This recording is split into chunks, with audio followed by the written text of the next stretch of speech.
అప్పుడే పుట్టిన పిల్లల్లో ఏం బ్యాక్టీరియా ఉండవు. నెమ్మదిగా బ్యాక్టీరియా పెరుగుతాయి. ఎక్కడి నుంచి వస్తాయి? మన దగ్గర నుంచే వస్తాయి. ఓకే. వెళ్ళాలి. ఈ బ్యాక్టీరియా వెళ్తేనే వాళ్ళ హెల్త్ కూడా బాగుంటుంది. ఇందాక మొదట్లో అనుకున్నాం మనం, మన శరీరం మీద కోట్ల సంఖ్యలో బ్యాక్టీరియా ఉంటాయి. అవి మనల్ని కాపాడతాయి. ఆ బ్యాక్టీరియా లేకపోతే మనం చాలా తొందరగా చనిపోతాం. Oh my God! మనం కావలసిన బి కాంప్లెక్స్ విటమిన్స్ మనం ఆహారం ద్వారా తింటున్నాము, వెళ్తున్నాయి అనుకుంటాం. ఆహారం ద్వారా వెళ్ళేది 20-30%. మిగిలినవన్నీ మన శరీరంలో బ్యాక్టీరియా తయారు చేస్తాయి. ఓహ్! మన పేగుల్లో ఉండేటువంటి బ్యాక్టీరియా ఈ వైటమిన్స్ని తయారు చేస్తాయి. అవి మన శరీరంలోకి వెళ్తాయి. మొన్న రైతు అన్నాడండి, ఇలాగే అన్నాడు.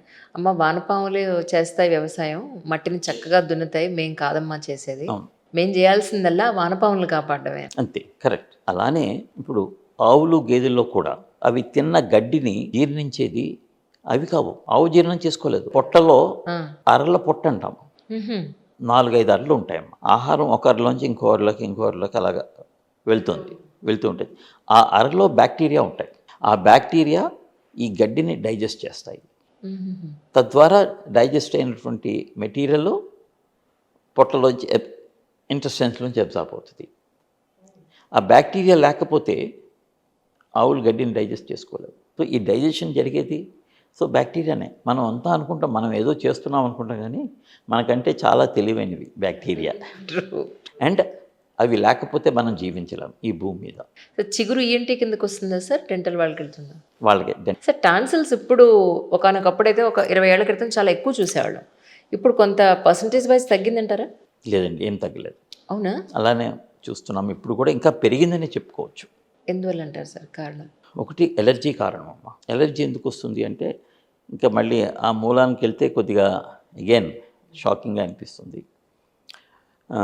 మన శరీరంలో రోగనిరోధక శక్తి మనకు పుట్టినప్పుడు ఏముండదు.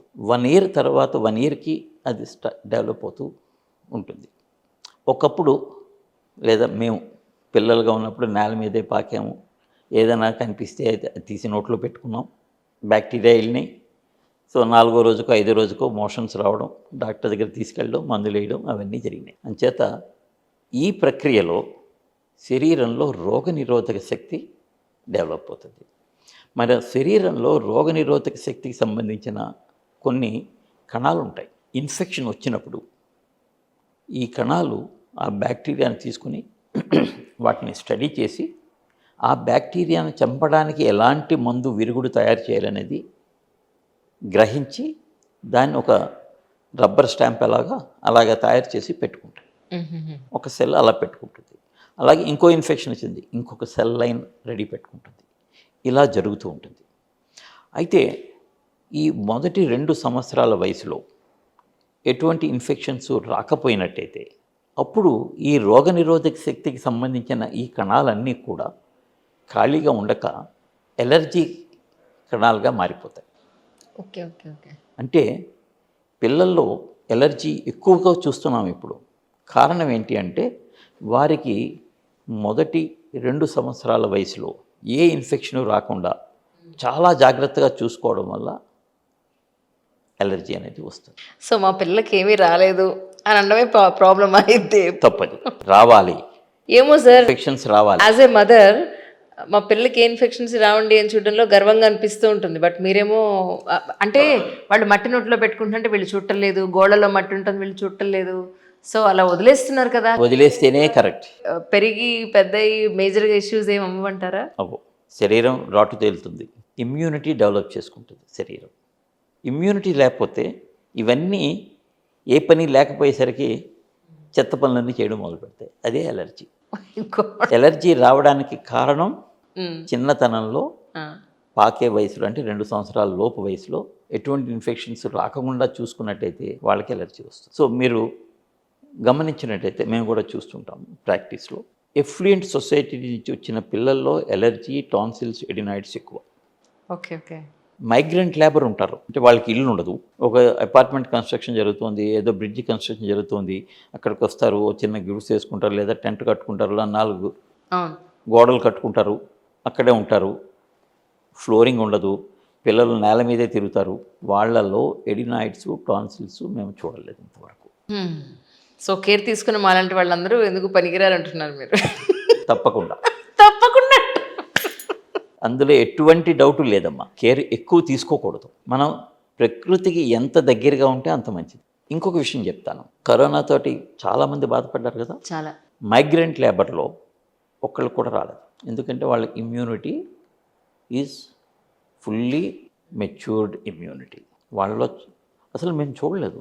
యాక్చువల్గా ఈ మైగ్రెంట్ లేబరు ఈ కోవిడ్ టైంలో అందరూ జాబులు వదిలేసి వాళ్ళ ఊరికి వెళ్ళిపోతున్నప్పుడు ఈ వాళ్ళతో పాటు కోవిడ్ వెళ్ళిపోతుంది, వాళ్ళకి ఇన్ఫెక్షన్ వస్తాయి, ఎంతమంది దారిలో ఎవరికైనా వస్తే ఏమైపోతుంది అని గవర్నమెంట్ చాలా కంగారు పడింది. మేము చెప్పాము వాళ్ళకి రాదండి అని. అయినా వాళ్ళు కంగారు వాళ్ళు పడ్డారనుకోండి, వాళ్ళందరూ ఒకే లారీలో కరెక్ట్ 60 మంది ఒక లారీలో కూర్చుని పైన గుడారం వేసి ఎవరికి కనిపించకుండా వెళ్ళిపోతే అందులో ఒక్కళ్ళకున్నా చాలు కదండి, మిగతా అందరికి వచ్చేయాలి కదా. రాలేదు కాబట్టి ఇమ్యూనిటీ అనేది డెవలప్ అవ్వాలి. ఎప్పుడు అవ్వాలి? ఈ వయసులోనే అవ్వాలి. చిన్న ఏజ్ నుంచే ఇమ్యూనిటీ అనేది ఉండాలి. అలాగే ఇంకోటి మేము చూస్తుంటామండి, వస్తారు మాకు వైరల్ ఇన్ఫెక్షన్ తోటి వైరల్ న్యూమోనియా వచ్చి బ్రీతింగ్ డిఫికల్టీ అయిపోయి ఆల్మోస్ట్ వెంటిలేటర్ మీదకి వెళ్ళే పరిస్థితిలో చూస్తుంటాం కొంతమందిని.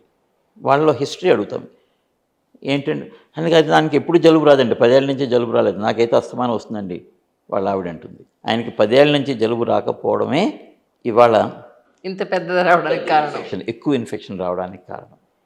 సో మనం మరీ ఎక్కువ జాగ్రత్తలు కూడా తీసుకోకూడదు. స్కూల్లో పిల్లలు జనరల్గా ముక్కులో ఈ పెన్సిల్లో ఏ ఒకటి దూరం చేసుకోవడం, చెవిలోనూ నోట్లోనూ చేస్తారు, పెట్టుకుంటారు. అవును. సో అలా ఏదైనా అనుకొని జరిగినప్పుడు తీసుకోవాల్సిన జాగ్రత్తలు అంటే ఏం చెప్తారు సార్? అది తీయడానికి ప్రయత్నిస్తే సాధారణంగా అది లోపలికి వెళ్ళిపోతుంది కానీ బయటికి రాదు. అంచేత దగ్గరలో ఉన్న ఏంటి వైద్యం సంప్రదించి దాన్ని తీయించుకోవడమే కరెక్ట్. అయితే ముక్కులో ఎందుకు పెట్టుకుంటున్నాడు అనేది మనం గమనించాలి. చాలాసార్లు ముక్కులో ఎలర్జీ ఉన్నప్పుడు ముక్కులో దురదేస్తే, మనకి శరీరం మీద వేస్తే గోక్కుంటాం, చర్మం మీద. ముక్కు లోపల దురదేస్తే వేలు పెట్టుకోవాలి, వేలు పెట్టుకున్న లోపలికి వెళ్ళేది, ఇంకా లోపల ఉంది దురద, ఏం చేస్తాడు? ఏదో ఒకటి తీసి పెట్టుకుంటాడు. కరెక్ట్. సో ఈ చిన్నపిల్లల్లో ఎందుకు పెట్టుకున్నాడు అనేది కూడా మేము గమనించి దాన్ని ట్రీట్ చేసినట్టయితే మళ్ళీ పెట్టుకోకుండా ఉంటారు. ఇది చేయకపోతే కనుక మళ్ళీ 2 నెలలకు 3 నెలలకు మళ్ళీ ఏదో పెట్టుకుని వస్తారు పిల్లలు.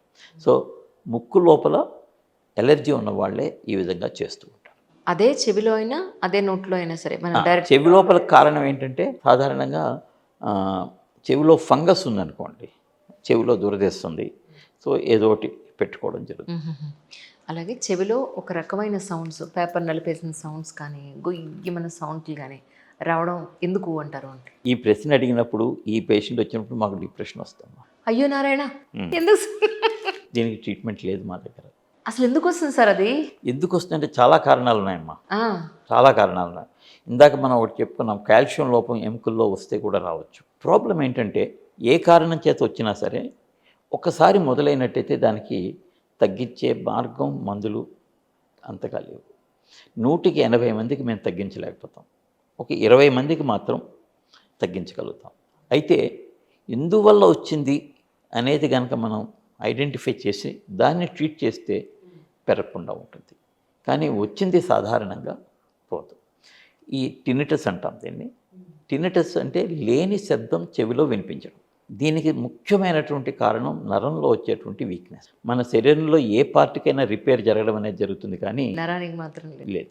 నరానికి కనుక రిపేర్ చేయగలిగితే మెదడు తీసి మెదడు ఇంకోటి పెట్టేయచ్చు. కరెక్ట్. కానీ మా కజిన్ వాళ్ళ అబ్బాయి ఆడుకుంటూ గేట్ బయటికి వెళ్ళే బాల్ తీసుకొచ్చే టైంలో 2 వీలర్ వచ్చి కొట్టేసింది వాడు ఒక రాయి మీద పడ్డాడు. పడ్డమే ఒక చెవి వైపు పడ్డాడు. అక్కడ నర్వ్ కట్ అయిపోయిందిట, ఒక సింగిల్ నర్వ్ కట్ అయిపోయింది. వాడికి ఒక చెవి వినపడ్డం మానేసింది. వాడికి ఒక 5 ఏళ్ళు వాడికి. ఇక నర్వ్ని మనం రీప్లేస్ చేయలేమండి, మీరు డైరెక్ట్గా కాక్లియర్ ఇంప్లాంట్కి వెళ్ళాల్సిందే అని చెప్పారు. కానీ వాడేమంటాడంటే, పర్లేదు నాన్న, నాకు ఇప్పుడు సర్జరీ అవుతుంది, ఒక చెవి బాగానే పనిచేస్తుంది కదా అంటాడు. వాళ్ళు కాన్ఫిడెన్స్ నిజంగా గ్రేట్ అనిపించింది నిజంగా. కానీ అదే అనిపిస్తుంది సార్, నిజంగా అలా నర్వ్ ఒకటి కట్ అయిపోయి చెవి వినిపించని అంత దారుణంగా కట్ అయిపోతే మనకి రిపేర్ చేసేదే లేదా అసలు? లేదు, దానికి ఓన్లీ కాక్లియర్ ఇంప్లాంట్. ఏ నరానికి కూడా మనం రిపేర్ చేయలేము. ఇంప్లాంట్ అంటే మనం ఆర్టిఫిషియల్గా పెడుతున్నాం మనం. ట్రూ. సమ్మర్లో కొంతమందికి ముక్కు నుంచి బ్లడ్ రావడం అనేది చూస్తూ ఉంటాం. అది ఎగ్జాక్ట్ దీనికి సార్ చాలామంది వేడి అంటారు, బట్ లోపల డ్రైగా ఉంటుంది, నోజల్ డ్రాప్స్ వాడండి అంటారు. అలాంటి వాళ్ళకి మీరేం చెప్తారు? ముక్కులో నుంచి బ్లీడింగ్ రావడానికి కారణం ఏంటంటే ముఖ్యంగా డ్రై అట్మాస్ఫియర్ ఉన్నప్పుడు ముక్కు లోపల చర్మం ఆరిపోతుంది. ఆరిపోయిన చర్మం ఇరిటేట్ చేస్తుంది. ఇరిటేట్ చేసేసరికి మనం ఎవరైనా సరే ముక్కులో వేలు పెట్టడం జరుగుతుంది. కరెక్ట్. ఆ గోరు గుచ్చుకుంటుంది, చిన్న గాయం ఏర్పడుతుంది. ఆ గాయం మీద పెచ్చు కడుతుంది. మన శరీరం ఇక్కడ దెబ్బ తగిలింది, అక్కడ క్రస్ట్ ఫామ్ అవుతుంది. ఆ క్రస్ట్ ఫామ్ అయిన తర్వాత అది ఇరిటేట్ చేస్తుంది. ఆ ఇరిటేట్ చేసినప్పుడు ఆ క్రస్ట్ని వేలుతో తీసేయడానికి ట్రై చేస్తారు. తీసినప్పుడు అక్కడి నుంచి బ్లీడింగ్ స్టార్ట్ అవుతుంది. బ్లడ్ ఫామ్ అయింది, మళ్ళీ క్రస్ట్ కడుతుంది, ఇంకా అదే నడుస్తూ ఉంటుంది. దానికి ఏం ట్రీట్మెంట్ అంటే ముక్కు లోపల వ్యాజ్లిన్ కనుక పెట్టుకున్నట్టయితే ఈ క్రస్ట్ ఇరిటేట్ చేయకుండా ఉంటుంది. ఆ క్రస్ట్ ఊడిపోయేటప్పుడు, ఆ పెచ్చు ఊడిపోయేటప్పుడు గాయం మళ్ళీ చేయకుండా ప్రశాంతిగా ఊడిపోతుంది. వీటి చేయాల్సింది ఏంటంటే వ్యాజ్లిన్ పెట్టుకోవడం, ముక్కులో వేలు పెట్టకుండా ఉండడం. సో నోజల్ డ్రాప్స్ కొన్ని లోపల టిష్యూస్ని సాఫ్ట్ చేయడానికి కొన్ని నోజల్ డ్రాప్స్ అన్న వాడాల్సి. నోసల్ డ్రాప్స్ అంతగా ఉపయోగపడవు. నేసల్ డ్రాప్స్ వల్ల ఏంటంటే బ్రీతింగ్ బెటర్ అవుతుంది, ఇబ్బంది తగ్గుతుంది, ముక్కులో వేలు పెట్టే రిస్క్ తగ్గుతుంది. మా చిన్నప్పుడు చెవి గులిమిని క్లీన్ చేయడానికి 90sలో పిచికారీ అని చేసేవాళ్ళు. అవును, అది ఇప్పుడు ఉందా సార్ నిజంగా? ఉందండి, అవునా? చేస్తాము. అయితే దానికంటే బెటర్ సక్షన్ తోటి క్లీన్ చేసేది హుక్ తోటి తీయడం ఇప్పుడు ఎక్కువగా చేస్తున్నాము. పిచికారీలో ఒక డిసడ్వాంటేజ్ ఏంటంటే బై ఛాన్స్ కర్ణబేరులో హోల్ ఉందనుకోండి, లేదా కర్ణబేరు పలచగా ఉందనుకోండి, ఈ పిచికారీ చేసినప్పుడు పల్చటి కర్ణబేరులో హోల్ పడిపోయే ప్రమాదం ఉంది. అలాగే ఆల్రెడీ హోల్ ఉంటే గనక ఈ పిచికారీ చేసిన నీరు మధ్య చెవులోకి వెళ్ళి ఇన్ఫెక్షన్ కలుగజేసే ప్రమాదం ఉంటుంది. అందుచేత చాలా సందర్భాల్లో ఈ పిచికారీ చేయడం అనేది ఇప్పుడు చేయటం లేదు. మరి చిన్నపిల్లల్లో గులిమి తీయాలంటే ఇయర్ బడ్స్తో జస్ట్ పైనుంచి, బట్తో కాదు, బట్తో కాదు, స్కూప్ అంటాము, హుక్ అంటాము. ఓకే, హుక్తో తీయాలి. Is it? బట్తో మీరు తీయకూడదు, మేము తీయాలి. అంటే ఎన్ని రోజులకు ఒకసారి జనరల్గా మనం? మామూలుగా కూడా అందరికీ అవసరం లేదు. అందరికీ కూడా చెవి తనంతట తానుగా శుభ్రం చేసుకునే ప్రక్రియ ఉంటుంది. అది 100లో ఒకళ్ళకి మాత్రం అది ఫెయిల్ అవుతుంది. వాళ్ళు మాత్రమే రెగ్యులర్గా డాక్టర్ దగ్గరికి వెళ్ళి చెవి క్లీన్ చేయించుకో, మిగతా వాళ్ళకి అక్కర్లేదు. మీ ఎక్కువ సమయం తీసుకున్నానేమో, క్షమించాలి. అయ్యో, కానీ జనరల్ మన పబ్లిక్లో ఉన్న చాలా విషయాలు మాట్లాడుకున్నాం యాక్చువల్గా ఈరోజు. ఒక విషయం చెప్తాను, నేను ఈ టైంలో ఒక 5గురిని చూడగలుగుతాను, 5గురికి నేను హెల్ప్ చేశాను అనుకో. ఇప్పుడు మీ ఇంటర్వ్యూ ద్వారా అది 500 మందికి వెళ్ళొచ్చు, 5000 మందికి వెళ్ళొచ్చు, 50,000 మందికి వెళ్ళొచ్చు. Exactly sir. మీ ద్వారా నేను ఎక్కువ మందికి హెల్ప్ చేయగలుగుతాను. నా సమయం వృధా అవ్వలేదు, చాలా ఉపయోగపడిందండి. Thank you very much. Further ఎపిసోడ్స్లో ఖచ్చితంగా మనం పర్టికులర్గా ఒక పర్టికులర్ ఇష్యూస్ మీద మనం ఏదైతే ఏంటి అని అనుకున్నామో ఒక్కొక్క పార్ట్ మీద విడివిడి భాగాలుగా అండ్ పూర్తి స్థాయిలో పూర్తి ఇన్ఫర్మేషన్ మనం ఇచ్చే ప్రయత్నం చేద్దాం sir. Thank you so much sir. Thanks అమ్మా.